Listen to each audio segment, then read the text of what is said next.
I have the pleasure of introducing our first presenter of the evening. She is a member of Governor Brown's family and serves as a judge for the Superior Court of San Francisco County.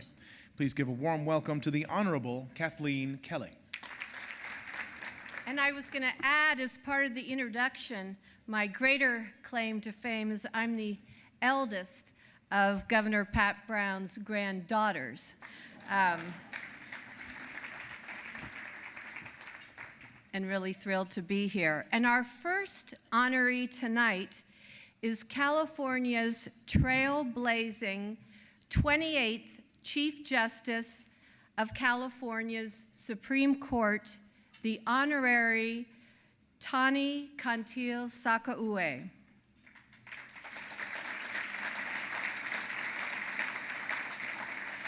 My grandfather would be wowed by her remarkable accomplishments, for she truly embodies the spirit of Pat Brown with her genuine love of the law and her deep love of California. Keep in mind, Justice Cantil Sakauye not only presides over the Supreme Court's demanding docket, where she decides the most complex legal issues in our society, she's also the leader of the largest judicial system in the world. Despite the demands of her position, she is committed to being a boots-on-the-ground leader who makes time to visit local courts, including my own juvenile court. As if all that were not enough, this nonstop, energetic Chief Justice has led the charge for reform in the area of education for children in the juvenile courts and has highlighted the need to improve civics education throughout California. She is regularly in the trenches visiting schools up and down our magnificent state. Tonight, we recognize the Chief Justice as the force behind the judicial branch's Civics Learning Initiative, where by sheer force of nature, she is helping to reshape and revitalize the way civics is being taught in our public schools. She has led a campaign entitled Your Constitution, the Power of Democracy, and helped establish the annual Chief Justice's Civic Learning Award, highlighting California public schools for their achievements in civics education. Thanks to her work, more young people are getting involved, whether it's registering to vote for the first time or becoming true leaders in their communities. She believes civics education is leadership training, and frankly, that is a legacy I know my grandfather, Pat Brown, would admire.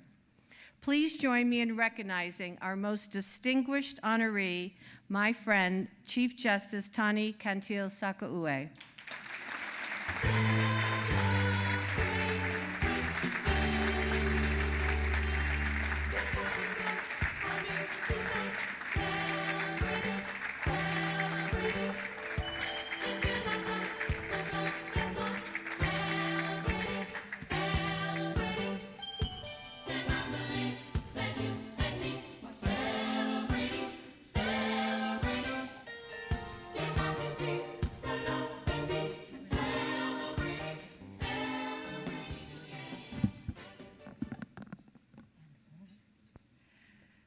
Good evening, and thank you for this distinguished award.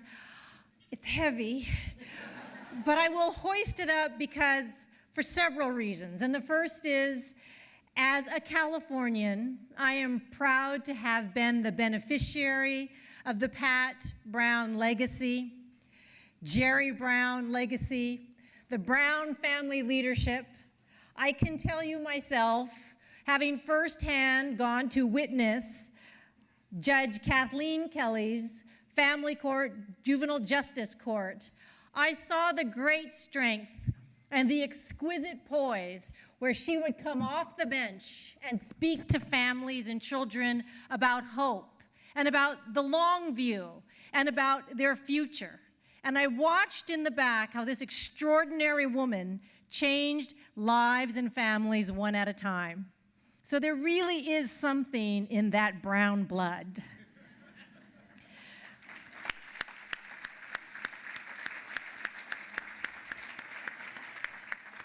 I accept this award in recognition of the privilege of sharing this stage with the honorees tonight, and also because of all the people in the judiciary at all three levels, the Superior Court, the Courts of Appeal, and the Supreme Court, as well as the state and local bars and the attorneys, who all know the meaning and the impact of civic learning, because civic learning truly is civic leadership and leadership training. And so tonight, I'd just like to take a few minutes to brag about the great work that they do as a result of the initiative that we started in the judiciary. We created what's called and been referred to, and we call it now, the Power of Democracy. It's a group of judges and lawyers and educators of all disciplines and labor and business, all aware of the need for civic learning for K through 12. As diverse as California is, and knowing the strength of our democracy depends on three stable pillars and branches of government, we are focusing on K through 12 to bring and integrating civics learning and civics engagement so that these children can learn community, they can learn teamwork and collaboration through civic projects, and they can learn critical thinking and negotiation and teamwork. And so through the power of democracy, we do it in the judicial branch from the top. We call up Superintendent Tom Torlakson and we say, let's partner together on civics in education. And he readily agreed. And together we formed the Power of Democracy. And one of the first things we did was we created a K through 12 civics learning task force, a diverse group of people across the board from many disciplines. And mind you, people who normally have no agreement whatsoever. Business, labor, education community, and the legal community. We sat around that table all speaking a different language. Educational acronyms, legal acronyms. And we sat there until we came out with a unanimous report that integrates civics into education and provides guidelines for best practices. And the Power of Democracy, headed by Justice McConnell from San Diego, the administrative presiding justice, is now implementing those recommendations. But what we also did with the Power of Democracy is we decided how best we could incentivize children. So we created a very healthy and inclusive competition, and that's the Civic Awards of Excellence. And so we take applications from schools, high schools, middle schools, and elementary schools, and we judge and grade their civics programs that can be replicated and modeled throughout the state. And we give the top 3 schools an award, and I go to those schools, and as turns out, the mayor, the city council, their congress member, their legislative members come, and we celebrate the work of the children. So before I came here tonight, I had the pleasure of going to El Camino Creek School in Carlsbad, an elementary school where the kindergartners sang I Love America, and the 5th graders put on one of the best trials I've seen in my 20 years on the bench. Fast, snappy, and to the point. But then I went to Mayfair Middle School, and I saw a very diverse school with projects that the children thought up themselves that took them into the community to help disabled children and to help clean up their community and to help read to those who were more challenged in reading.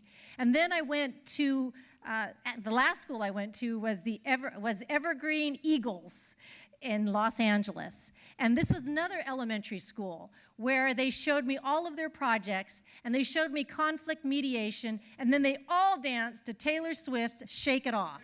The entire school about when you have conflict so that when you can go forward and learn how to work with people. And so these 3 schools received the Civics Excellence Award, and you can see the enthusiasm, and you can see these children, some of whom English is their second language, talking about college, talking about wanting to be a member of the legislature with big dreams. So I'm very excited to hear President Covino that we are the feeder entity to Cal State LA, because that civic certificate will certainly improve our leadership and our democracy in California and keep us the leader that we are, especially in times of change when California's demographics show that we are a majority-minority state.